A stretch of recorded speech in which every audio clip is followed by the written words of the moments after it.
Avant de démarrer officiellement ce webinaire pour parler des emplois et comment aller les dénicher, un petit point technique, donc ceci est un webinaire, donc vos caméras et vos micros sont coupés. Pour autant, c'est un webinaire qui se veut interactif.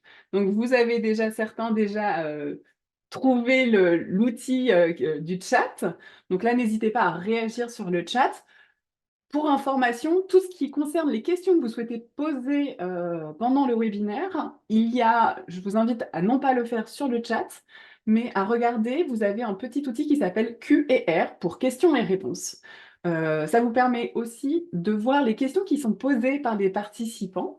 Vous pourrez commenter les questions qui sont posées pour les compléter ou apporter des nuances sur les questions. Et en même temps, vous pourrez aussi voter pour les questions qui vous intéressent. Comme ça, elles vont remonter naturellement dans le chat. C'est ma collègue Sarah, qui est coordinatrice sur le programme SEV, qui nous relaiera vos questions tout au long de ce webinaire. Voilà, n'hésitez pas donc à utiliser le chat et l'outil QR. Eh ben, je vous propose qu'on démarre. Moi, c'est Héloïse. Je suis coordinatrice SEV programme qui est porté par la Fédération des acteurs de la solidarité. C'est un réseau qui rassemble plus de 900 acteurs et associations en France qui luttent contre les diverses exclusions. Donc, les adhérents de la fédération assurent des missions d'accueil, d'accompagnement, d'insertion des personnes en situation de précarité, avec une approche globale de la personne qui traite des multiples problématiques liées à l'exclusion, l'hébergement, le logement, la santé, l'emploi, l'accès aux droits, l'accès à la culture, le lien social. Voilà, et donc au sein de cette fédération, il y a le programme qui a été programme Sève Emploi, qui a été imaginé en 2012, qui a fait une phase d'expérimentation de 2016 à 2018, et maintenant depuis 2020, nous sommes dans une phase d'essaimage du programme. Et nous avons formé plus de 400 structures. Donc l'objet de ce programme, c'est d'accompagner les structures d'insertion par l'activité économique, donc SIAE, à devenir médiatrices pour l'emploi auprès des employeurs de leur territoire. Donc je vais vous demander un petit peu d'indulgence aujourd'hui parce qu'on a développé des abus de langage dans le cadre de notre programme. Quand nous allons parler de SIAE, en fait, on va faire référence à toutes les personnes qui accompagnent à l'emploi. Parce que la médiation active, c'est une méthode, entre guillemets, qui est vraiment adaptée à toutes et à tous. C'est une méthode qui permet de retrouver un emploi. Alors là, je viens d'utiliser le terme médiation active. Et j'en ai peut-être très certainement perdu quelques-uns avec nos termes scientifiques. Je vais vous lancer un petit sondage pour vous poser la question, mais à votre avis, qu'est-ce que la médiation active? Là, vous avez une pop-up qui a dû s'ouvrir devant votre écran avec deux questions. La première, c'est quelle est votre définition de la médiation active? Première proposition, c'est intervenir entre deux parties pour résoudre des éventuelles problématiques. Deuxième proposition, c'est générer des opportunités entre les employeurs et les personnes en recherche d'emploi. Et la troisième proposition, une nouvelle technique de méditation en pleine conscience. Alors, selon vous, qu'est-ce que la médiation active? Ça, c'est notre première question. Notre deuxième question, c'est de savoir si vous avez eu l'opportunité de participer au précédent webinaire qui concernait accompagner à l'emploi par la mise en action. Voilà, là, il n'y a pas de bonne ou de mauvaise réponse. C'est moi pour avoir un peu une idée de votre niveau de connaissance du programme, enfin en tout cas de la médiation active. Alors, je vous laisse encore quelques secondes pour répondre à ces deux questions.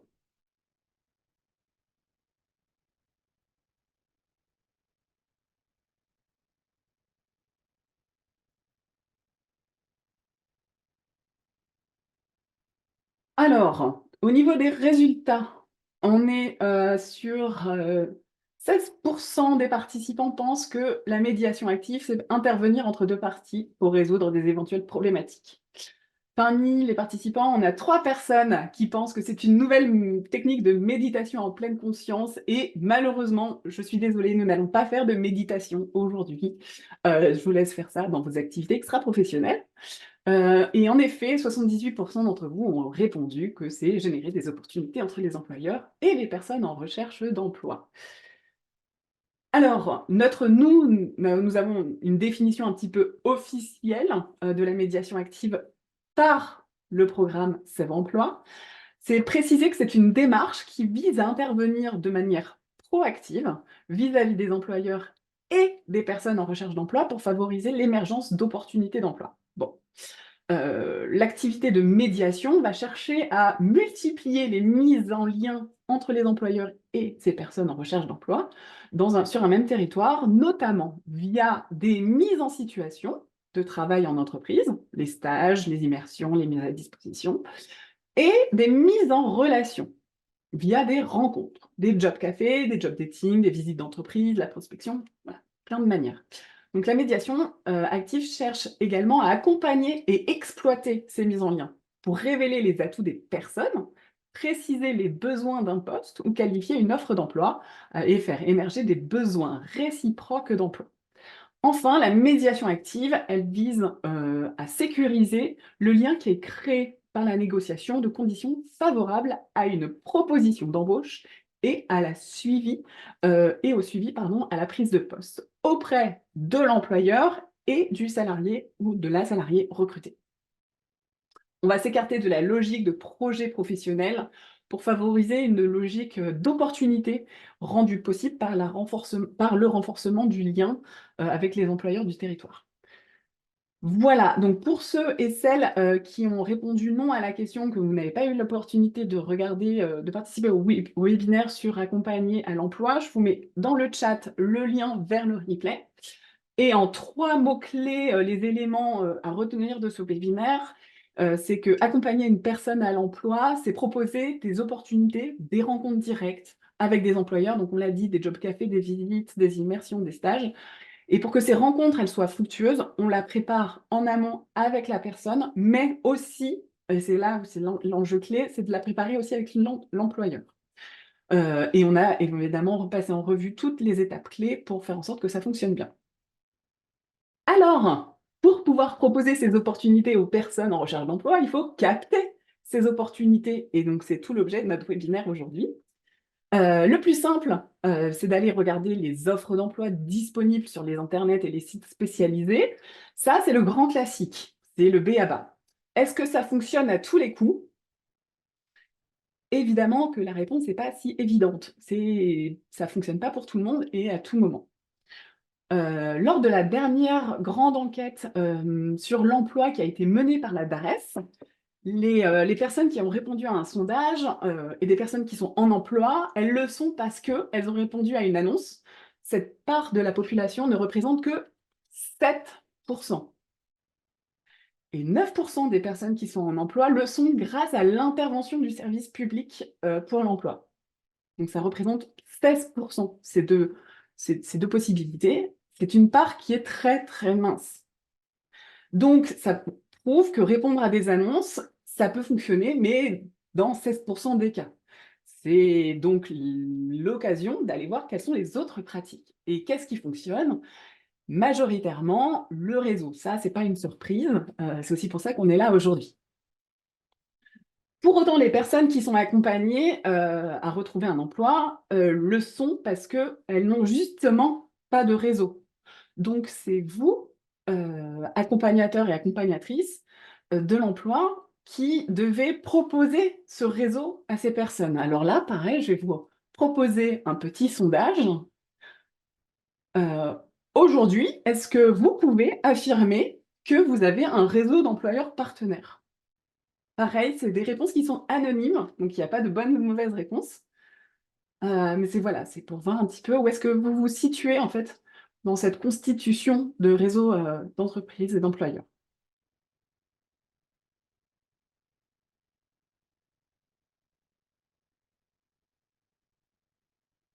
Je laisse encore quelques secondes.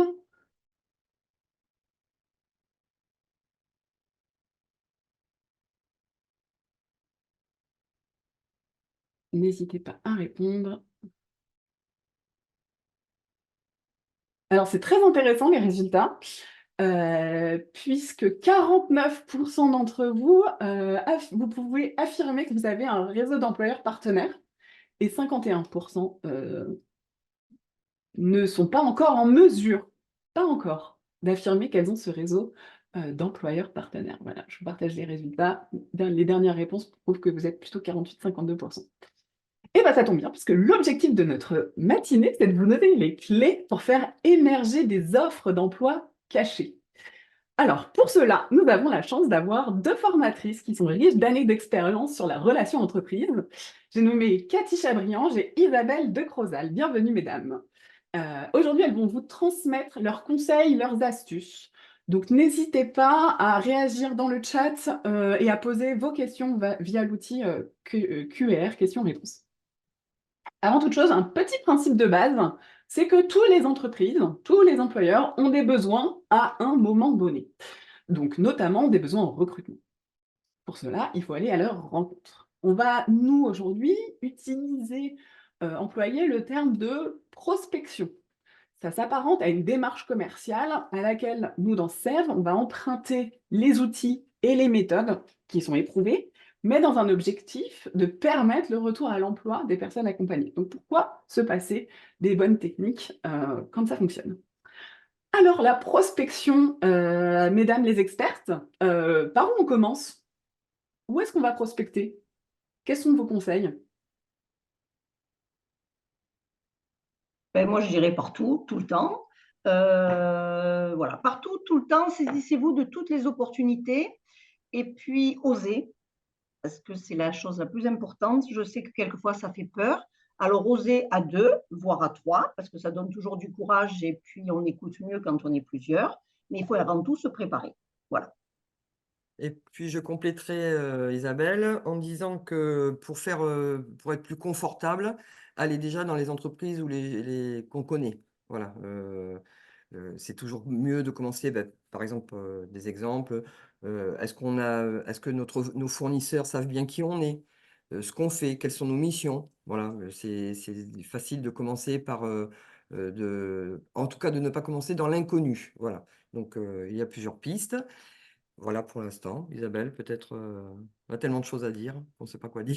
Voilà, Non, on rentrera plus précisément après. Osez, n'ayez pause. pas peur.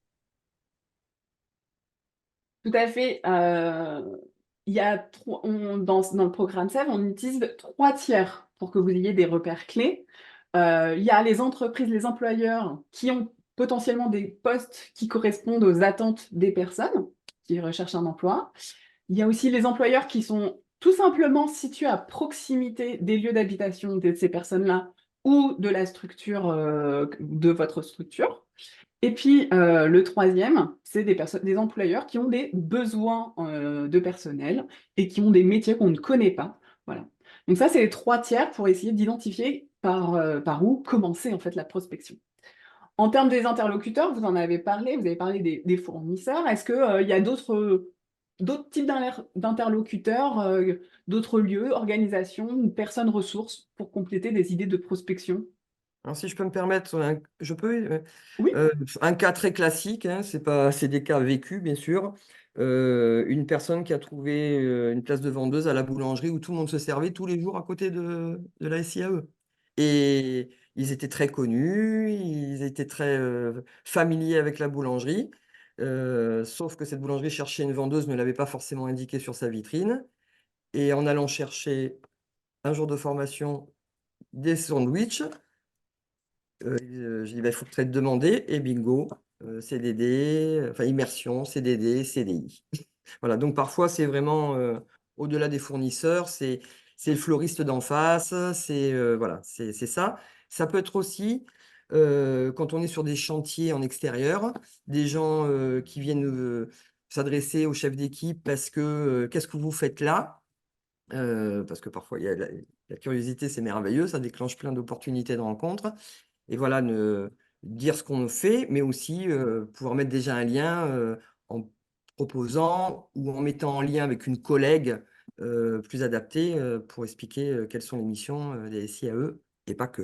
Mhm. Voilà, n'hésitez pas à mobiliser votre réseau professionnel et votre réseau personnel et parlez-en autour de vous parce qu'on a toujours des beaux-frères, des voisins, des cousines qui travaillent dans une entreprise ou qui ont des conjoints ou des connaissances. Donc, parlez-en maximum et tout le monde est concerné par la prospection, quel que soit son travail dans l'entreprise, dans la structure, personne n'est plus habilité qu'un autre. C'est-à-dire, c'est pas parce que je suis à l'accueil ou à la compta que je n'ai pas des contacts et que je ne peux pas apporter mon réseau, moi aussi, à la structure. On a tous l'objectif commun. Même un salarié en insertion peut avoir une cousine qui travaille dans une entreprise d'entretien. Elle n'est pas concernée par ce projet, mais si elle le signale, tout le monde est concerné. Voilà, et il n'y a pas, c'est pas parce qu'on est directeur qu'on a plus de contacts. Quelquefois, les gens qui sont sur un niveau de qualification plus bas sont très au courant de postes qui sont demandés ou qui vont être demandés dans l'entreprise parce que quelquefois, l'entreprise n'a pas toujours conscience du besoin qu'elle a. Voilà, c'est pas forcément la DRH qui est au courant des besoins ou le directeur, mais quelquefois, un chef d'équipe peut lui dire, ben moi, je vais avoir un besoin. Donc, il n'y a pas de meilleur interlocuteur qu'un autre. Voilà ce qu'on veut vous dire. Un ancien salarié qui a intégré une entreprise, rester en contact si c'est possible, peut d'un seul coup venir vous voir et vous dire mon employeur recrute de nouveau 1 an, 8 mois après. Il faut que ça devienne un réflexe. Et là, tout à l'heure, vous avez parlé des salariés ou des personnes accompagnées. Est-ce qu'on pourrait éventuellement aussi imaginer d'aller faire de la prospection avec les personnes accompagnées, en binôme? C'est un seul mot, complètement. Tout est permis, oser, inventer. Voilà. Et alors, mais Non. ça se prépare peut-être, non? Comment ça s'organise? Parce que on y va les mains dans les poches? Alors, s'il y a une opportunité et qu'on a les mains dans les poches, il ne faut pas la laisser passer quand même. Hein, voilà. Mais ça, quand même, il faut toujours être prêt à la rencontre de sa vie, comme disait Coco Chanel. Mais non, ça se prépare. Bien sûr que ça se prépare. D'abord parce qu'il faut bien savoir ce qu'on a à dire et surtout l'objectif. Pourquoi on va voir une entreprise? Le but, c'est de ramener une action partenariale. Alors évidemment, le Graal, c'est l'offre d'emploi. Mais ce n'est pas dramatique s'il n'y a pas d'offre d'emploi. Il y a plein d'autres choses à ramener en relation partenariale avec une entreprise. Donc, il faut se préparer pour bien être conscient de l'objectif, se répartir les rôles si on y va à plusieurs, et puis aussi savoir comment on va se présenter. Qu'est-ce qu'on présente à l'entreprise? Et ce qu'on présente, ce n'est pas la production. C'est-à-dire que souvent, on a tendance, quand on est une structure d'insertion, à vouloir présenter ce qu'on produit. Or là, il faut bien présenter l'appui au recrutement, l'appui en ressources humaines que vous pouvez amener à l'entreprise. Donc, il faut bien se concentrer là-dessus, faire une petite phrase d'accroche rapide et surtout savoir qui on va contacter. Hein, c'est peut-être ça que j'aurais dû mettre en premier, savoir qui on va contacter. Mais si on y va comme ça et on ne sait pas, eh bien, au moins avoir présenté sa phrase d'accroche et puis donner très vite la parole à l'entreprise. Et puis, il y a des entreprises qui, comme moi, parleront facilement, mais il y en a d'autres qu'il faudra aller chercher. Donc, avoir quelques questions très ouvertes sur les pratiques de recrutement, les besoins, les postes, les métiers, la saisonnalité, les choses importantes de l'entreprise, les horaires, les choses comme ça, pour bien avoir bien connaître l'entreprise. Et l'idéal, évidemment, c'est de pouvoir visiter l'entreprise parce qu'il y aura des tas de choses que vous allez voir, repérer, qui ne seront peut-être pas dites. Voilà. Parce qu'entre ce que va demander l'entreprise et le besoin réel, le besoin non exprimé, vous allez, vous, pouvoir, en tant que professionnel, répondre en miroir aux besoins ou pas exprimés par l'entreprise. Voilà, Cathy, à toi de compléter. De façon très courte, parce que tu as été très complète, alors on revient sur le thème. Est-ce que c'est bien ou indiqué d'aller avec les salariés? Et là, ça règle un problème qu'on entend souvent, nous, formateurs. Nos salariés ne sont pas motivés. Au plus vous les impliquerez dans la construction de cette sortie, de cette rencontre avec le monde de l'entreprise, au plus ils s'approprieront la démarche. Ils ont des idées. Alors, c'est sous forme d'atelier ou peu importe, un petit instant collectif qui se prépare aussi en tant que professionnel. Et aussi de leur demander qu'est-ce qui vous intéresse, où vous voulez aller. Et plus ils seront impliqués, plus ils seront motivés. Ça, c'est une réalité de terrain tout le temps. Ok. Et parfois, ils disent des choses surprenantes, des souhaits surprenants. Voilà. Et donc, ils sont co-responsables de cette rencontre. Super. Et justement, dans cette phase de préparation avec les salariés, tout à l'heure, Isabelle a parlé d'une phrase d'accroche qui doit être courte. Justement, sur une phrase d'accroche qui est courte, est-ce que Est-ce que vous avez des recommandations? Est-ce qu'il y a des mots qu'il faut peut-être bannir parce que derrière, ça engendre des représentations? Alors, il faut avoir une phase d'accroche, mais ne vous inquiétez pas si vous l'avez préparé et que lors des premières rencontres avec l'employeur, vous partez sur autre chose. Ce n'est pas très dramatique. Il faut parler le langage de l'entreprise, c'est-à-dire essayer d'éviter le langage IAE, vous voyez, parce que c'est notre langage professionnel, mais pour l'entreprise, ce n'est pas le sien. Donc, gardez un langage entreprise, c'est-à-dire vous dites que vous êtes chargé de recrutement, appui au recrutement, parce que ça, une entreprise, elle le comprend, et vous dites que vous êtes une entreprise, responsable, vous êtes une responsable du chargé en recrutement, un appui au recrutement, et que vous êtes là pour justement l'aider à repérer ses besoins. Mais si vous avez présenté votre phrase, comme je vous dis, et que vous en écartez, ce n'est pas très grave. L'essentiel, c'est d'aller rencontrer l'entreprise. Si vous y allez à deux, il y en a un qui va parler, un qui va écouter, et qui pourra éventuellement, s'il y a un petit écart, parce que quelquefois on se laisse emporter, on oublie qu'il faut parler de médiation et on laisse parler la production. Donc l'autre sera là pour vous réguler aussi. Donc une petite phrase courte. Vous pouvez vous entraîner vous aussi. Il n'y a pas que les salariés en transition professionnelle parce qu'on est tous un peu angoissés au départ. Donc il n'y a pas de honte à s'entraîner. Et puis s'il y en a qui sont plus pionniers, qui ont moins de peur, eh bien, ils commencent à y aller. Puis celui qui a un peu plus peur est derrière et puis se dit ben, moi je vais faire celui qui écoute. Et puis sans se rendre compte, il ira tout seul. Tout le monde n'est pas à l'aise, c'est pas dramatique. Ne vous angoissez pas avec ça. Il faut s'entraîner, c'est comme le golf, practice, practice, practice. Et puis, je pense qu'il faut désacraliser ces rencontres. Alors moi, j'utilise, vous l'avez peut-être entendu, plus le mot rencontre que prospection, parce que prospection, il y a quelque chose un petit peu de stressant. Et puis, c'est pas de la prospection en vérité, c'est de la mise en relation, c'est de la rencontre. Il ne peut pas se passer grand-chose, comme je dis souvent dans les structures dans lesquelles j'interviens. Respirez, on ne vient pas de vous charger de faire une opération à cœur ouvert. Voilà, on va rencontrer des gens différents, des entreprises différentes, des secteurs différents. Dans un même secteur, les attentes ne sont pas les mêmes. Enfin, donc, il faut s'adapter. Et puis, il faut rester soi-même. Voilà, il faut rester soi-même. Il faut, donc à tous les niveaux, au niveau du salarié, en transition. Alors, par exemple, nous, dans Sève, on est passé du mot salarié en insertion à salarié en transition, parce que d'abord, insérer quelque chose, c'est pas très élégant. Alors que dans le mot transition, il y a une notion de mouvement. On transite d'un état à un autre, d'un fait à un autre. Et puis, ça a l'avantage, à 100% des fois, que quand on dit nos salariés en transition, on n'a jamais de questions, on n'a jamais de commentaires. Voilà. Quand on prononce le mot insertion, c'est un peu plus savonnette. Voilà, c'est ah oui, alors après, bon, on ne va pas s'étaler sur les préjugés, mais il faut bien Les le signaler. stéréotypes. Et le mot transition, et puis c'est un vrai état. Ils sont bel et bien en transition. Donc voilà sur le vocabulaire.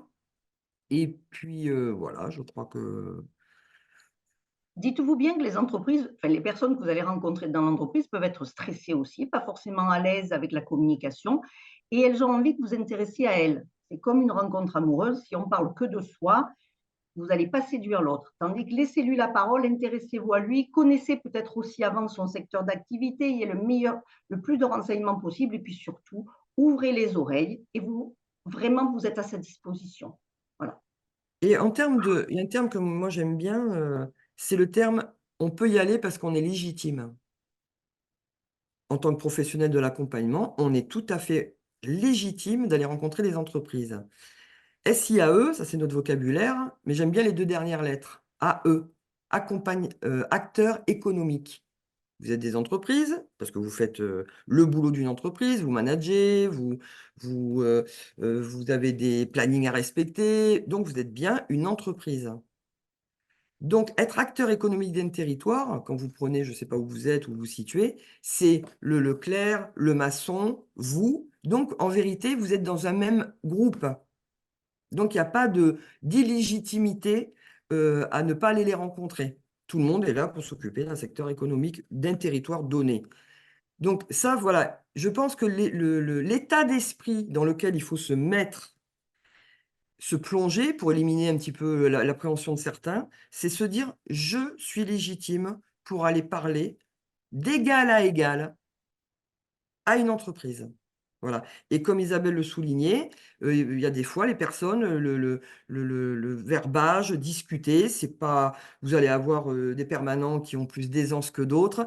Voilà, on va pas. Un de nos principes, Isabelle les a derrière elle, c'est on ne change pas les personnes, on change les organisations et la façon de les approcher. Voilà. Mais vraiment, moi je dis souvent quand on part, parce que quand Sève, c'est partir sur le terrain, respirez, détendez-vous, il va rien nous arriver. On va rencontrer des gens sympas, des employeurs bien sûr. On en rencontrera des un peu plus bougons, qui peut-être ne le seront plus le lendemain, comme tout le monde. Voilà. Je pense qu'il faut, et puis aussi bien expliquer le partenariat, puis rien se cacher. Voilà, qui nous sommes. Nous sommes des structures de transition. Nous avons des personnes. euh, on cherche à connaître un petit peu notre territoire. Moi, ça m'est arrivé, ça m'arrive encore aujourd'hui, d'approcher une entreprise et de dire, écoutez, moi, je cherche à vous rencontrer parce que votre secteur d'activité, je ne le connais pas bien. Et moi, en tant que professionnel, c'est un gain de temps pour moi, c'est un gain de temps pour les entreprises et aussi pour les salariés, que je puisse un petit peu en discuter un peu plus pendant mon travail sur le projet avec la personne. Ça, on n'est pas censé tout savoir.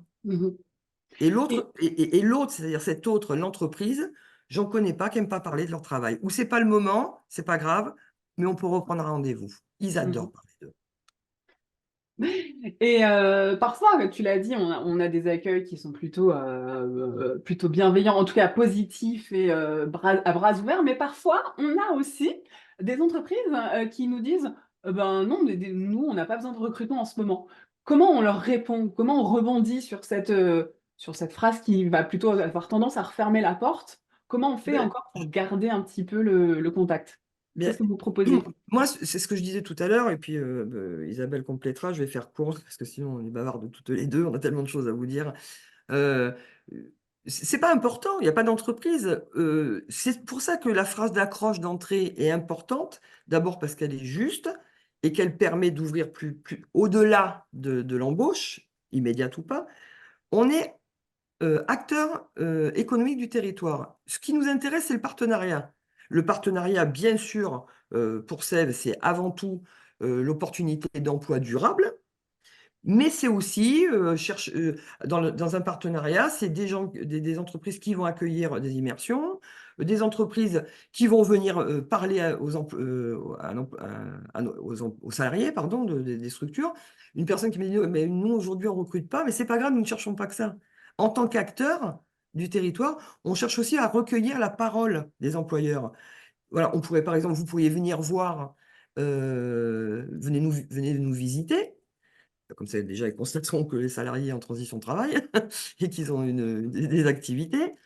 Et le partenariat, c'est venez assister à un job dating, venez, voilà, et puis venez porter la parole de l'employeur auprès des salariés. Parce que nous, on est professionnels, on leur parle, mais vous rajoutez une couche de crédibilité quand c'est votre parole qui vient être diffusée chez nos salariés. Ça marche bien. Voilà, oui, pour résumer ce que tu dis, Cathy, oui, voilà, c'est mieux. Vous pouvez leur dire s'il n'y a pas d'offre d'emploi immédiate. D'abord, c'est important de se connaître et d'anticiper peut-être de futurs recrutements qu'ils connaissent ou qu'ils ne connaissent pas, parce qu'on n'est pas à l'abri d'une maladie, d'un départ, d'une chose comme ça. Donc, ça permettra après, puisqu'on se connaît déjà, d'être plus réactif et puis éventuellement aussi de pouvoir proposer des profils, même s'ils n'ont pas d'offre, mais un profil qui pourrait leur correspondre. Et c'est aussi, comme disait Cathy, mieux connaître et faire connaître leur secteur professionnel à nos salariés. Voilà. Et ça, je crois que c'est important parce qu'il y a des secteurs professionnels qu'on ne connaît pas bien ou mal. Et puis, il y a des secteurs professionnels qu'on connaît bien, mais on ne connaît pas non plus les différences qu'il peut y avoir dans les entreprises ou les spécificités que peut proposer une entreprise. Et ça, je crois que c'est capital. Et comme disait Cathy, c'est eux qui sont légitimes pour venir parler de ça parce qu'ils le pratiquent au quotidien. Et leur parole, évidemment, je suis d'accord avec toi, Cathy, elle est hyper importante. Et elle a du poids auprès des salariés. Et puis, point très fort, quand on se lance un peu imaginons un job café ou quelque chose comme ça. Vous invitez trois nouveaux employeurs et ces deux employeurs avec qui vous travaillez déjà dans le positif, qui viennent témoigner aux trois nouveaux. On met tout le monde autour d'un café, c'est eux qui font le travail. Et ça, c'est… En termes de remarques aussi plutôt négatives qui vont aussi avoir tendance à fermer la porte, c'est bah, j'ai pas le temps. Ça, c'est un grand classique. Souvent, ils n'ont pas le temps. Qu'est-ce qu'on Ça, répond dans ces cas-là? ça, Comment ça vous peut arriver. rebondissez? D'abord, nous, ça nous arrive de ne pas avoir le temps. Et à ce moment-là, s'ils n'ont pas le temps, est-ce qu'on peut prendre rendez-vous? Pensez à avoir votre carnet, votre agenda, quelle que soit la forme. Voilà. Est-ce qu'il y a quelqu'un qui, dans l'entreprise, serait disponible en ce moment? Voilà. Mhm. Parce que ça arrive, vous n'allez pas avoir un restaurant, par exemple, ou une brasserie à 11h30. Ah, ça tombe sous le sens. Il peut y avoir, voilà. Donc, les entreprises, elles ont des impératifs, comme nous.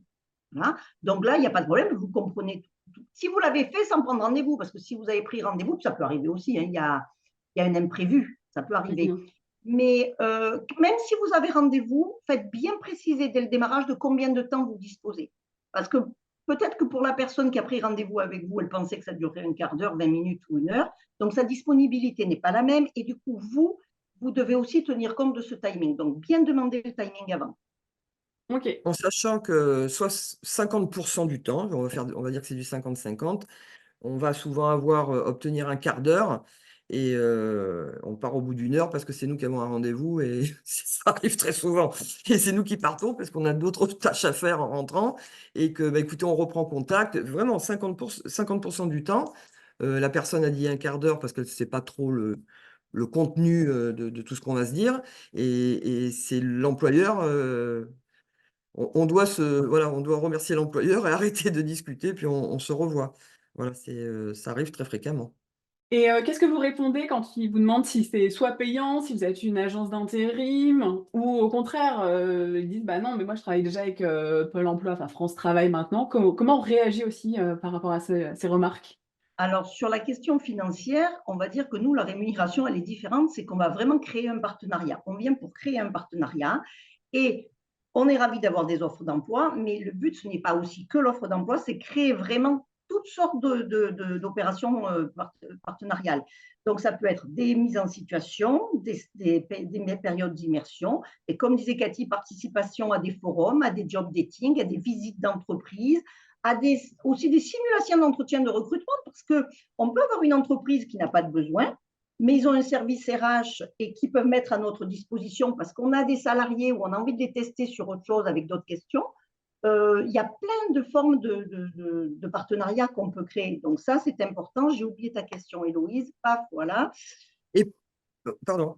Ouais, vas-y, Oui, excuse-moi. vas-y, Héloïse, Eh ben, excuse-moi. ce que tu as Les oublié, agences tu vas te d'intérim? revenir, c'est Les peut-être agences d'intérim. Alors, on n'est pas une agence d'intérim parce qu'on n'est pas ADECO. Vous n'avez pas 50 profils à leur proposer. Par contre, la grosse différence, c'est que les salariés, ils travaillent chez vous. Vous les connaissez très bien. Vous les connaissez au niveau professionnel parce que vous savez comment ils se comportent en équipe, vous savez comment ils se comportent au jour le jour, sur la longueur. Et ça, je crois que c'est vraiment la super connaissance des profils que vous avez. Et puis, vous avez une variété de personnes Mhm. qui est importante. Et puis surtout, votre différence, c'est que vous voulez vraiment bien connaître l'entreprise et vous adapter aux besoins de l'entreprise et lui faire des propositions de recrutement qui peuvent sortir aussi de l'ordinaire. Voilà. Mhm. Et puis en termes du coût, on va pas leur dire que c'est gratuit parce que c'est pas gratuit. C'est gratuit pour eux, mais c'est pas de la gratuité. Tout ce qui tourne autour du monde de l'insertion, c'est sur des financements publics. Donc, c'est notre mission. Nous sommes payés pour le faire. Mhm. Donc, en fait, ne nous remerciez, enfin, oui, remerciez-nous de la qualité du service qu'on vous offre, mais on est payé pour le faire. On est payé donc sur du fonds public. C'est ça le prix. Donc, on ne peut pas parler de gratuité, hein, c'est l'argent des impôts de tout le monde. Mais en revanche, voilà. Et puis, quand il y a des immersions, il y a des conventions qui sont signées entre…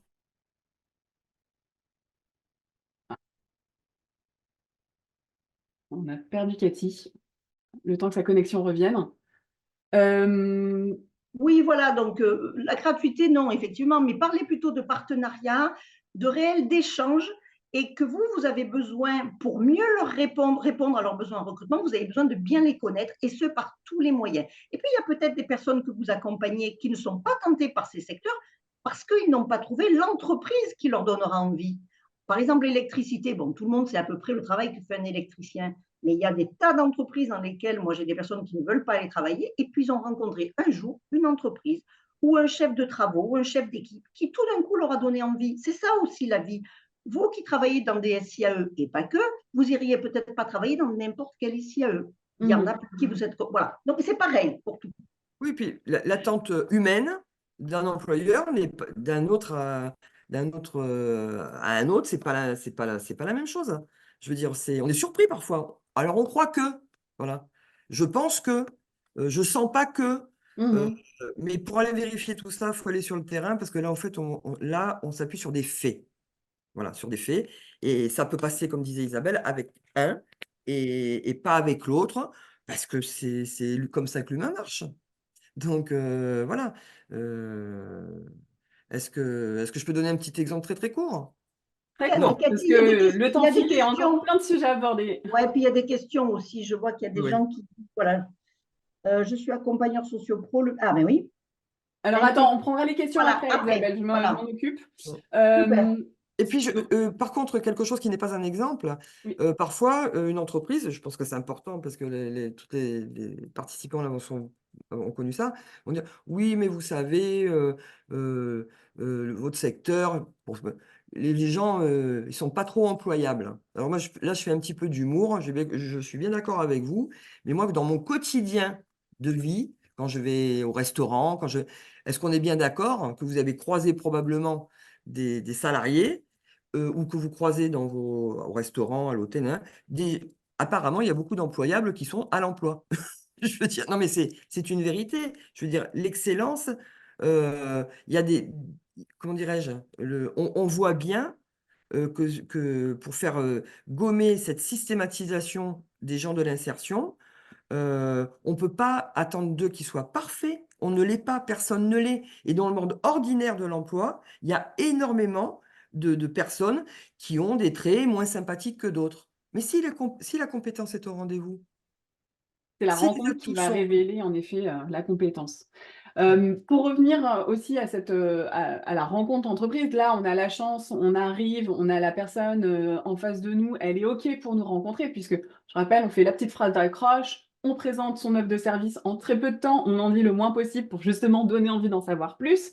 Et surtout, derrière, l'objectif de cette prospection, de cette rencontre, de cette première rencontre, c'est d'aller caler un vrai rendez-vous avec l'employeur.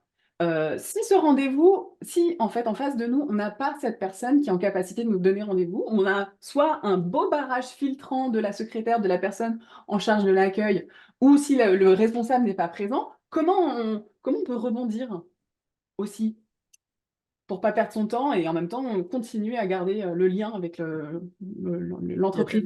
Il y a tellement de solutions de rebondir. On peut très bien avoir un barrage à un accueil, par exemple, en distribution. Alors c'est pas grave, je vais faire un tour dans le magasin, je repose les questions à un vendeur qui est souvent plus bavard que l'accueil. Pour moi, pour avoir le nom d'un directeur ou le nom de… voilà, c'est bon. Je suis tombé, vous voyez, par exemple, sur un agent d'accueil pas accueillant, ouais, comme quoi il y en a qui sont au poste et qui sont pas forcément dans les clous. Et ben, j'ai le droit d'aller acheter un truc, hein, parce que je suis sur place. Et puis, je cherche un visage souriant et je repose au moins 20% des questions que je voulais poser. Mais il y a d'autres solutions, oui. Puis c'est au cas par cas, quoi. C'est en fonction de qui on a. Mais il y a des méthodes. Oui, le rôle de l'accueil, c'est de filtrer aussi. Donc, la personne qui est à l'accueil, c'est souvent son rôle. On lui demande ça, de gérer. Voilà. Donc, si elle peut pas, ou si elle ne peut pas nous donner au moins les coordonnées ou le nom ou un numéro de téléphone, comme dit Cathy, effectivement, on peut s'adresser à des caissières, on peut s'adresser à quelqu'un qui met en rayon. Et puis surtout, quand on revient, on demande si quelqu'un connaît quelqu'un qui connaît une personne ressource dans cette structure. Et souvent, on est surpris. Parce que vous pouvez avoir un salarié en transition professionnelle qui dit « Ah, mais moi, j'ai une cousine qui travaille là, voilà à qui il faut s'adresser. » On arrive toujours à trouver un contact. Voilà. Donc, parce que tout à l'heure, tu parlais de méthodes commerciales. Oui, on ne va pas dire que quand elles correspondent. Parce que déjà, sur le deuxième contact, ou téléphonique, c'est quand même plus facile de demander est-ce que je pourrais parler à monsieur Dupont que de dire est-ce que je pourrais parler aux ressources humaines. Donc on gratte petit à petit. Voilà, s'il faut prendre son temps, on prend son temps, mais on lâche rien. On lâche rien. N'oubliez pas de regarder aussi sur LinkedIn parce que souvent vous tapez le nom de l'entreprise et vous allez voir des comptes Et ça peut permettre aussi de prendre rendez-vous. Moi, je me suis aperçue que souvent des salariés, notamment, avaient des comptes LinkedIn et vous pouvez les trouver aussi comme ça. Mm. Super, merci. On a des Donc, choses méthodiques et puis quand on n'en a pas, on les invente. On s'adapte. on s'adapte, on ose. Mm. Et surtout, l'essentiel, c'est de ne jamais se quitter sans plan d'action concret. Donc, sans rendez-vous, sans date, sans heure, sans tout ça. Il faut vraiment toujours garder, c'est l'essentiel, repartir avec un plan d'action, qui, quoi, quand est-ce qu'on se voit, qui va, voilà. C'est important pour ancrer l'engagement vers une action concrète et démarrer le partenariat. J'allais poser encore d'autres questions, mais le temps file. Est-ce qu'on a des questions des participants, Sarah? Est-ce qu'il y a des... Oui, oui, il y a une question qui est, est-ce que la SIE peut intégrer un club d'entrepreneurs sur son territoire? Est-ce que c'est une bonne idée? Et est-ce que c'est faisable? Henrik, c'est une super bonne Oui. idée parce que vous allez du coup par remobiliser les entreprises. Elles savent déjà qu'elles vont à ce temps-là, elles sont déjà disponibles et surtout, vous allez en voir plusieurs. Donc, c'est une très bonne idée. Maintenant, dans un club d'entreprise, il faut aussi savoir que les entreprises, elles viennent souvent pour se retrouver entre elles, passer un bon moment et un peu, voilà, elles sont un peu en mode décontracté, donc ça c'est pas mal, mais elles ne seront pas forcément toutes attentives à l'offre de service. Donc peut-être se rapprocher de la présidence ou du secrétariat qui organise ces réunions en disant, ben voilà, moi je suis chargée en recrutement ou appui au recrutement, est-ce qu'il y a des entreprises du club qui sont déjà en recherche? Et puis organiser peut-être une petite réunion avec celle-ci. Voilà. Je pense que c'est un petit conseil parce que quelquefois on fait une présentation collective, elles sont plutôt en mode on prend un café, tiens, je vais en profiter pour voir un tel et pas forcément être disponible à votre discours. Donc rapprochez-vous du secrétariat vraiment ou de la direction du club d'entreprise pour bien expliquer votre mission et voir avec elles comment vous pouvez organiser un partenariat avec ce groupement d'entreprises. Et puis, c'est peut-être qu'une partie, voilà, faire cette proposition. Les entreprises sont parfois intéressées, curieuses de s'investir un temps, hein, voilà.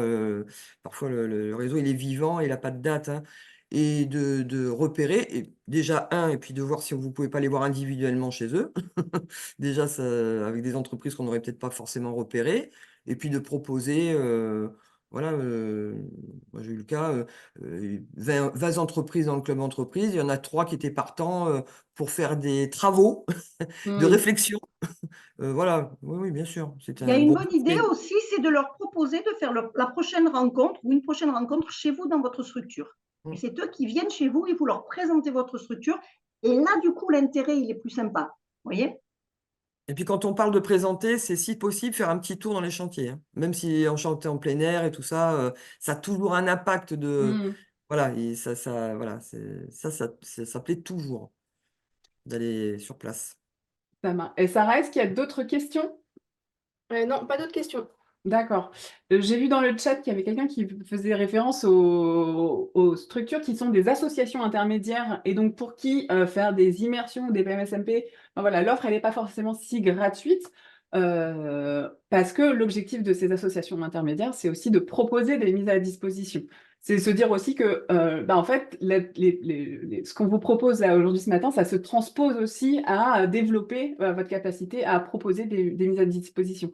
Je laisse Isabelle et Cathy compléter la Oui, pour les AI, spécificité. ben, vous pouvez faire une mise à disposition. Ça vaudra mise en immersion. La mise à disposition, ben, ce n'est pas gratuit, mais enfin, de toute façon, si l'entreprise a un besoin, ben, c'est normal qu'elle paye le service. Voilà. Je pense que vous avez une spécificité par rapport à une agence d'intérim classique, c'est vraiment cette connaissance des publics, le fait aussi que vous allez suivre plus finement la mission, accompagner la personne sur la mission. Donc, moi, je pense que une mise à disposition, ça vaut une immersion. Il ne faut pas se complexer. Hein. Voilà. Honnêtement, c'est très bien. Merci Isabelle. Donc là, bravo, mission accomplie. On a fait des rencontres avec des entreprises. On est content. On a réussi à capter un premier rendez-vous avec avec cet employeur. Évidemment, on n'y va pas les mains dans les poches, même si on a une confiance inouïe dans nos capacités à conduire ce rendez-vous. Il y a quand même 2-3 petites informations principales. La première, c'est d'être, on l'a dit, hein, Isabelle l'a dit au début, c'est quoi l'objectif de ce rendez-vous? Qu'est-ce qu'on va venir chercher?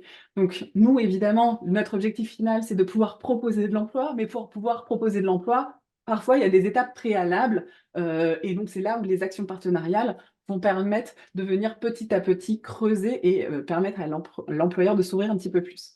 Donc les stages, les visites, les immersions. Voilà, on est là pour négocier de l'emploi, mais ces étapes préalables sont parfois souvent nécessaires. Qui va à ce rendez-vous? Et bien là, c'est à vous, en tant qu'équipe, de voir qui a envie d'y aller. Tout le monde peut y aller, hein. Isabelle et Cathy l'ont précisé. Peut aussi dépendre de l'activité de l'entreprise. Parfois, c'est une personne qui est en charge de la production, de l'encadrement technique, qui connaît en fait les supports de production, et donc pour qui la facilité de discuter avec l'employeur sur des techniques, sur des outils, va être une plus-value pour ce rendez-vous. Donc vraiment, il ne faut pas se priver des compétences propres à chacun de membres de votre équipe de permanents. Et on l'a dit, en binôme, c'est toujours le plus efficace pour ne pas se laisser embarquer un petit peu trop loin dans des explications et un peu de perdre notre objectif de vue.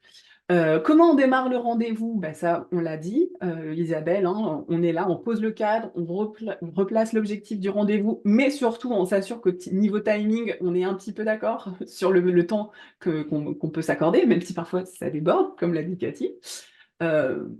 Ce qui est dit, c'est que ce que disait Cathy, c'était plutôt 15 minutes dans 50% des cas pour pas trop prendre de temps, mais en vrai, on sait que 1 heure, ça permet vraiment de pouvoir échanger largement sur les activités de l'employeur et de petit à petit dessiner un petit peu l'offre, de créer le partenariat, pardon. Et puis, on commence toujours par s'intéresser à son interlocuteur. Ça, c'est le b.a.-ba. On ne parle jamais de soi. On n'arrive pas pour parler de soi, on arrive pour parler de l'autre. Et c'est parce qu'on lui pose des questions que petit à petit, on va pouvoir venir répondre à ses besoins qu'on aura identifiés dans notre discussion. Donc nous, sur SAV, on conseille plutôt une logique entonnoir.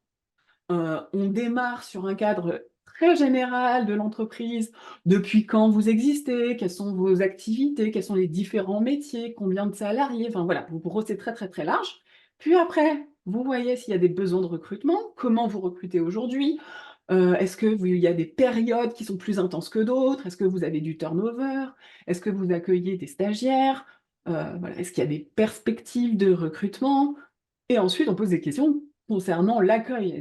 Comment ça se passe la première journée? Comme l'a dit Isabelle tout à l'heure, c'est aussi une façon plus on connaît la première journée, plus on va voir quelles vont être les attentes de l'employeur sur les tâches, les missions qui seront à accomplir. Et en même temps, vous pourrez en parler un peu plus facilement par la suite. Et puis ça permet aussi de voir que parfois, souvent, le premier jour n'est jamais pensé. Et c'est là où vous allez avoir une plus-value sur cette première journée pour faire en sorte que quand la personne arrive, elle soit au moins accueillie et elle ait tous les outils pour commencer sa journée. Voilà, donc vous faites des questions vraiment en entonnoir, et évidemment, vous avez en face de vous des êtres humains qui ont eu des expériences précédentes de recrutement qui sont plus ou moins réussies, et vous allez parfois avoir des personnes qui vont se lamenter un petit peu trop longtemps sur nous, on n'arrive pas à recruter, on a envoyé à Pôle emploi, on reçoit plein de CV, machin, blablabla. Donc c'est là où vous allez pouvoir rentrer en scène en disant voilà, nous, on est pour les personnes qui sont présentes au webinaire et qui sont des SIAE, vous allez pouvoir leur dire nous, on est des employeurs. On recrute les personnes et ensuite on les accompagne vers un emploi. Donc nous, ces connaissances sur le recrutement, l'intégration, on est là pour vous aider dans cette démarche-là, et en plus, vous avez la chance, on a aussi des personnels et des compétences à vous proposer. Voilà pour cette logique un petit peu d'entonnoir. Et à la fin de ce rendez-vous, toujours pareil, déterminer quelle est la prochaine étape. On ne repart pas sans plan d'action. Parce que c'est bien de se rencontrer, mais si derrière on se rappelle, ça va durer des mois et vous n'allez pas aller à quelque chose qui ira très très loin, et vous avez perdu plus de temps que vous allez en gagner. Donc on repart toujours avec un plan d'action et dans un délai raisonnable. Ça va être entre une semaine, 15 jours, bon, un mois, mais on se dit pas, oui, bah, on se voit dans 6 mois, hein, parce que dans 6 mois, en fait, il peut se passer énormément de choses. Donc, ça va vous demander aussi d'être un petit peu organisé pour pouvoir répondre aussi aux besoins de cet employeur. Et bah, si on n'a pas d'offre captée, et bah, comme on l'a dit tout à l'heure, s'il n'y a pas de besoin à l'instant T, on propose une action partenariale, on les invite à présenter leurs activités, à faire un job dating, enfin voilà, plein De de continuer à faire possibilités connaissance. De et continuer à faire faire connaissance. connaissance. Et il y a une technique qui marche plutôt bien, une question bonus à la fin de ce premier rendez-vous, c'est de se dire, bah, est-ce que vous, en tant qu'employeur, vous connaissez une autre entreprise qui pourrait être intéressée par un partenariat avec nous ou qui a des besoins en recrutement actuel? Et là, vous pouvez aussi gagner du temps parce qu'ils font forcément partie d'un autre réseau. Donc, petit à petit, vous allez pouvoir aussi tisser et gagner du temps en s'appuyant sur les réseaux des entreprises que vous rencontrez. Mesdames, est-ce que vous avez un conseil complémentaire par rapport à ce premier rendez-vous? Bah, tu as dit beaucoup de choses, hein, je crois qu'on a dit beaucoup Oui, de choses. très vite Surtout, aussi pour gagner voilà, le temps. n'ayez pas peur. Et je pense que c'est bien d'y aller à deux parce qu'effectivement, il y a celui qui va mener l'entretien et puis l'autre qui va garder l'objectif et qui va pouvoir aussi compléter pour son collègue ou entendre des choses que son collègue n'aurait pas toujours entendues parce qu'on est souvent un peu stressé. Donc, on se concentre sur ce qu'on a à dire et on oublie de bien écouter ce que la personne nous dit. Donc, voilà. Et puis, n'ayez pas peur. Ce n'est pas grave. Vous ne risquez rien comme indicatif. Et puis justement, il ne faut pas confondre réactivité et précipitation. Vous avez aussi le droit, pour clôturer une conversation, de dire, écoutez, je repars avec ces éléments-là, je me permettrai de vous rappeler dans 2 jours, parce que là, il faut que je retourne. Nous, on travaille en équipe. L'immersion, vous me la proposez on est vendredi pour lundi, ça ne fonctionne pas. On est quand même sur des phénomènes d'organisation, de production. Enfin, je veux dire, c'est un discours professionnel et vous êtes des professionnels. Ils ne sont pas à notre disposition et nous non plus. Voilà, on a du travail. Enfin, je veux dire, c'est toujours. Oui, oui, je comprends. Enfin, l'employeur dit oui, oui, je comprends. Bien sûr qu'on facilite un maximum la rencontre, mais on a le droit aussi de rappeler la personne pour partager l'organisation avec les collègues et proposer quelque chose de serein et de bien préparer l'accueil et de bien préparer les choses. Être présent, ne rien lâcher, ça se fait pas dans la précipitation. Voilà. Donc, si on a besoin d'en discuter ensemble, on rappelle bien évidemment. Par contre, il faut rappeler, hein, tenir son engagement. Oui. Et alors, à la fin de ce rendez-vous, qu'est-ce qu'on fait suite à ce rendez-vous? Alors déjà, On a capté une offre. à la fin du rendez-vous, on reprécise bien ce qu'on a conclu. Hein, c'est-à-dire On qu'on relit. reprécise bien l'accord. On va dire, on est bien d'accord, vous m'avez confié cette offre d'emploi, voilà comment ça va se passer. Ou vous êtes d'accord pour participer à une visite d'entreprise et vous donnez bien les modalités, le plan d'action dont tu parlais, Héloïse.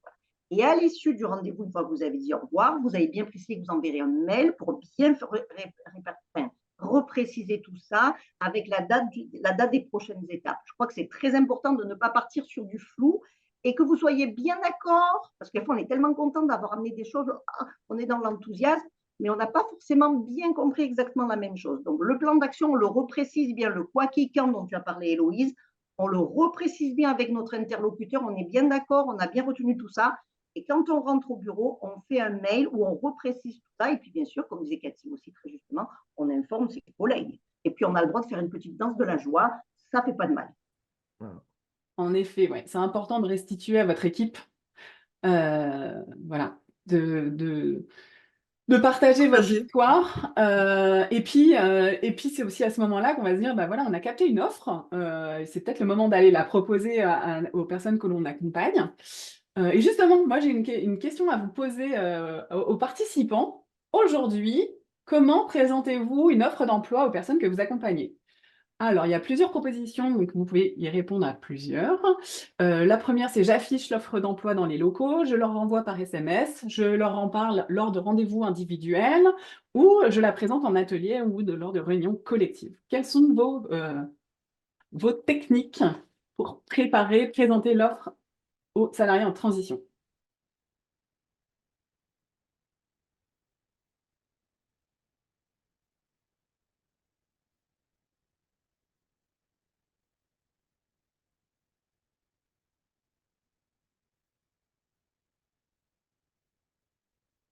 Alors, je vous laisse encore quelques secondes pour nous répondre. A priori, dans 91% des participants, vous en parlez en rendez-vous individuel. Et dans 40% des cas, il y en a qui l'affichent dans les locaux, il y en a qui envoient des SMS, et d'autres qui présentent en atelier ou en réunion collective. Voilà un peu les premiers résultats. Je vous les partage. Vous, Isabelle, Cathy, c'est quoi vos recommandations pour présenter une offre aux salariés en transition? Parce que c'est pas toujours évident de donner l'envie. Moi, j'ai envie de dire que tous les principes sont bons. Ouais. S'il y a vraiment une offre où vous ciblez une personne, oui, vous l'envoyez directement ou vous la lui présentez en entretien individuel. Mais quelquefois, les gens ne se sentent pas légitimes pour une offre d'emploi. Et le fait de l'afficher collectivement, c'est ses propres collègues ou d'autres personnes qui vont dire « Mais tu devrais y aller, ça c'est pour toi ». C'est pas toujours évident de se sentir légitime. Et même si on parle de nous, quelquefois, si on regarde notre propre expérience, il y a des offres qui nous font envie, mais on n'ose pas. On se dit, ah oui, mais j'ai pas toutes les compétences. Comme disait Cathy tout à l'heure, on n'a jamais toutes les compétences et c'est pas dramatique. Voilà. Donc, moi, j'ai envie de dire qu'afficher dans vos locaux, envoyer par SMS, leur en parler lors des entretiens individuels et en atelier ou réunion collective, c'est très bien parce que là aussi, on ne sait jamais quels vont être les freins des personnes pour ne pas y répondre ou pour ne pas se sentir légitime. Donc, je crois qu'il faut leur ouvrir un maximum de possibilités et laisser discuter entre eux aussi. C'est très important. Cathy? Pas plus, non, non. Là, le dessus, tout a été dit, quoi. Voilà, toutes les manières sont bonnes.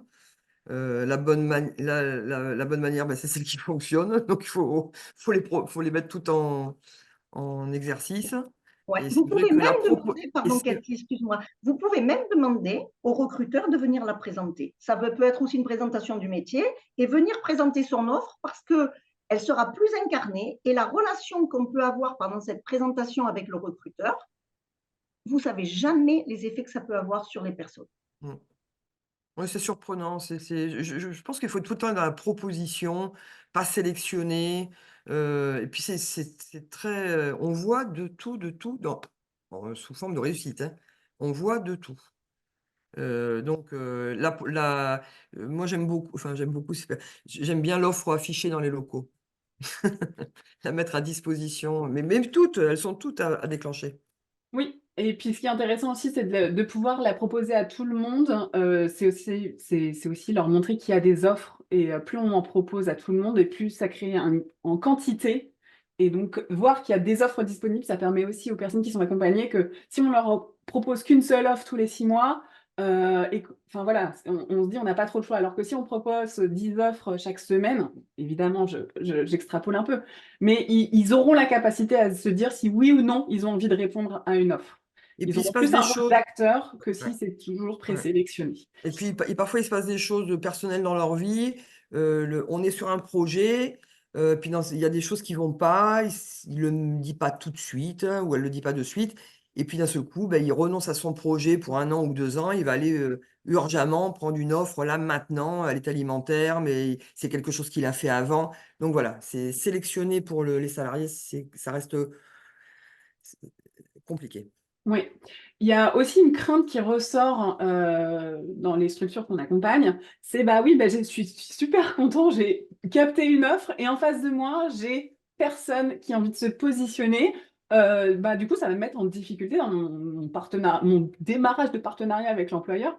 Comment je fais, quoi?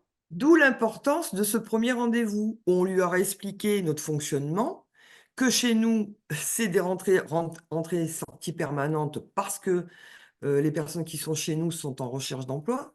Voilà, elles sont en recherche d'emploi. Et de dire à l'entreprise, vous voyez, aujourd'hui, vous n'avez pas de besoin, vous êtes carrossier, vous n'avez pas de besoin. Nous, actuellement, on avait un petit peu démarché pour un salarié, voilà.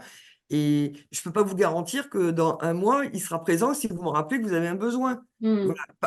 C'est très mouvant chez nous, pas par instabilité, mais par notre mission. Donc, vous pourrez nous appeler à un moment donné et nous n'aurons pas Mais que ça ne vous arrête pas pour nous appeler surtout. Mais voilà, c'est parce que nous, on est en mouvement et nos salariés sont en mouvement. Donc, Voilà, mais on est aussi en réseau et moi je il faut pense le que dire de si suite. vraiment l'offre est urgente, le besoin est urgent, on peut aussi actionner notre partenariat SIAE, les partenaires autour, en disant écoutez, on va actionner notre réseau nous aussi pour répondre à votre offre, si on peut vous aider là-dedans. Voilà. Ne pas hésiter à lui faire des propositions innovantes. Et puis aussi, vous pouvez dire à vos salariés en transition professionnelle si eux ne connaissent pas quelqu'un dans leur réseau qui serait susceptible de répondre à cette offre. Voilà. Parce que Merci. voilà, ce qui est important, c'est la transparence, oser, honnêteté. Voilà, on leur dit qui on est, ce qu'on est, comment on fonctionne. Et là, il n'y a jamais de retour de manivelle. Merci. Alors, il y a encore un milliard de sujets que j'aurais voulu aborder. Il est déjà 12h03. On avait prévu de terminer à midi. Je vois qu'il y a quand même quelques questions. Alors, il y a une question, je me permets, j'ai vu, pour préserver un partenariat avec une entreprise lorsqu'une mise en relation s'est mal passée avec un salarié, ben là, en fait, c'est plutôt la notion de comment cette mise en relation, elle s'est passée, préciser que votre rôle, c'est de faire cette médiation entre ces deux parties, mais que vous n'êtes pas garant du résultat, que ça dépend et de l'employeur et du salarié, que vous en avez peut-être d'autres aussi, salariés qui pourraient être intéressés par cette mise en relation. Donc voilà, il faut toujours rebondir, mais être présent auprès de l'employeur et du salarié. Vas-y, Isabelle, je te laisse compléter. Oui, surtout une mise en relation, si ça s'est mal passé, c'est pas grave si vous l'avez accompagné tout au long de la mise à disposition. Voilà, une mise en relation, on sait très bien qu'un recrutement, on n'a jamais 100% de réussite et l'entreprise le sait très bien. Par contre, si vous avez laissé seule l'entreprise avec le salarié se débrouiller, là, effectivement, il risque de parvenir. Mais si vous avez accompagné tout au long, vous l'avez écouté, vous avez essayé de trouver de solutions, il n'y aura pas de problème pour continuer le partenariat. Ne lâchez pas le partenaire, jamais, jamais. Voilà, ça d'un côté et de l'autre. Parce que votre crédibilité auprès du salarié, elle est là aussi. Parce qu'effectivement, il y a parfois des glissements de terrain côté salarié, mais parfois il y a des glissements de terrain côté entreprise. Donc, on garde sa crédibilité auprès de l'entreprise par cet accompagnement. On est là, on avait dit qu'on serait là, on est là, d'accord, avec des calendriers d'étapes. Et à contrario, on peut aussi ne pas faire décrocher un salarié parce que ça ne s'est pas bien passé avec un employeur et on l'a accompagné. Ça va le valoriser, ça va le redynamiser. Un médiateur, il est équitable entre les deux parties. Enfin, moi, ça me Tout à semble. fait. Je vois aussi qu'il y a d'autres questions. Alors, il y a une question qui est un petit peu qui nécessiterait qu'on en parle, je pense, beaucoup plus longtemps, et c'est certainement ce qu'on fera d'ici la fin de l'année, c'est par rapport au public étranger, donc pour lesquels le français n'est pas encore une langue qui est maîtrisée. Ces mises en relation, c'est quand même assez costaud. Voilà, en 2 minutes, Isabelle ou Cathy, si vous avez peut-être des recommandations pour les publics étrangers, est-ce qu'on les écarte de ces mises en relation ou est-ce qu'on a d'autres outils? Ils ont des compétences, alors on ne les écarte pas. Non, on est d'accord. Ce qui est important, c'est nous, un des principes, c'est que l'action révèle les atouts et que nous, ce qui est entretien d'embauche, c'est une cérémonie sociale qu'on n'aime pas trop et qu'on a envie d'éviter, que ce soit même pour les employeurs et les salariés en transition, les personnes qui recherchent un emploi, se dire que l'entretien d'embauche, c'est pas là où on va révéler ses compétences, qu'on parle bien français ou pas. Donc, on va essayer de trouver d'autres astuces pour valoriser ses compétences et c'est là où nous, ce dont on raffole, hein, c'est les mises en situation plutôt que les mises en relation. C'est les mises en situation qui vont permettre de créer cette rencontre. Déjà, parce que pour être sélectionné à l'entretien d'embauche, faut-il y arriver? Exactement. Faut-il avoir un beau CV? Et puis peut-être que le fait de ne pas maîtriser la langue, ça peut être une rencontre aussi avec l'entreprise en allant vite sur le poste, en demandant quel est le vocabulaire professionnel indispensable à connaître. Et on peut faire un cours de FLE professionnel sur ce petit vocabulaire qui sera absolument nécessaire. Ça peut permettre de dire à l'entreprise, vous voyez, moi je m'adapte, je vais plus loin. C'est-à-dire que je veux connaître exactement votre vocabulaire, vos besoins précis pour ce poste-là. Et alors là, pour le coup, on va écrire un livre, ça ira plus vite. Parce que des histoires sur ce thème-là, on en a plein, plein, plein, plein, plein. Sarah, est-ce qu'il y a une dernière question où on a quand même fait le tour? Non, on a fait le tour des questions. Après, il y a des petites recommandations pour des prochains sujets de webinaire, mais qu'on Parfait, garde je au chaud. prends. C'est parfait, merci. J'aurais aussi voulu qu'on discute de négocier de l'emploi, négocier une offre d'emploi, comment on travaille aussi, les critères, parce que parfois les entreprises en mettent beaucoup des critères qui ne sont pas forcément très utiles et pertinents finalement par rapport aux missions qui vont être confiées. Mais ça, on en parlera à une autre occasion. Je vais par contre vous inviter, chers participants, à réfléchir maintenant en une minute à quelle action concrète demain ou la semaine prochaine, quelle action vous souhaitez mettre en œuvre pour développer votre réseau d'employeurs. Et attention, une action qui ne nécessite ni ressources ni autorité supplémentaire. Voilà, vous demain, quel est votre 15% de capacité d'agir pour développer votre réseau employeur. Ça me laisse le temps. Je vous laisse 3 secondes pour réfléchir à cette action. Dans le chat, je vous mets les liens vers nos réseaux sociaux pour suivre notre actualité et voir quels sont nos prochains rendez-vous, que ce soit ici en webinaire au niveau national, mais aussi il y a des actions en région qui vont arriver très prochainement pour aller un petit peu plus loin sur la médiation active. Donc n'hésitez pas à suivre cela. Si vous avez jamais des questions sur le programme Sèvres, sachez que dans chaque région, il y a une personne, une ressource, un chargé de mission régionale qui pourra répondre et vous rencontrer. Donc n'hésitez pas à les contacter. Je vous mets également ici le lien dans le chat pour reconnaître qui sont les membres de notre équipe. Et puis, je vous invite à nous répondre en 1 minute à un mini sondage, mini enquête de fin de webinaire pour savoir si ce webinaire a répondu à vos attentes.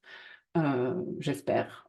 Moi aussi, j'ai encore envie de parler avec Cathy et Isabelle parce que vraiment, ça déborde d'idées. Mais ça fera l'objet d'un autre webinaire. En tout cas, merci beaucoup pour votre participation. Et puis j'espère un rendez-vous au prochain. Bonne journée, merci à Bonne tous. journée, à merci tous. beaucoup.